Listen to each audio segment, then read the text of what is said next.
राजकीय सामाजिक क्षेत्रात आम्ही सुद्धा काम करतोय म्हणून आमची सुद्धा जबाबदारी आहे। तुम्ही सांगलीची चांगली काळजी घेताय, सांगलीचं तुम्ही नाक आहे, तुमच्यामुळे ही सांगली स्वच्छ आहे आणि आम्ही मोकळा श्वास घेऊन आम्ही सांगलीत फिरू शकतो ही केवळ तुमच्यामुळे।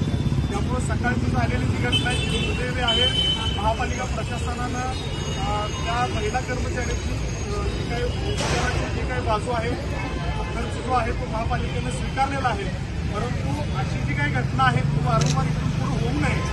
तुमचा प्रवास या वर्गातून त्या वर्गात जे काही अंतर आहे, सकाळी तुम्हाला उपाशी त्या ठिकाणी जायला लागतं, चक्कर येतात, तुम्हाला त्या ठिकाणी काम करावं लागतं। त्यामुळं हा जो आदेश आहे तो तात्काळ रद्द झाला पाहिजे आणि तुम्हाला ज्या ठिकाणी तुम्ही पूर्वी काम करताय त्या ठिकाणी तुम्हाला पूर्ववत केलं पाहिजे।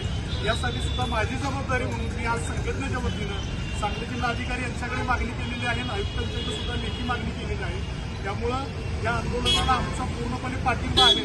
तुमच्या सफाई कर्मचाऱ्यांच्यामध्ये सुद्धा एकजूट असणं खूप काळाची गरज आहे। तुमच्यात जर मतविभिन्नता जर असली, तुम्ही जर त्याचं ऐकायला लागला तर नुकसान तुमचं होणार आहे।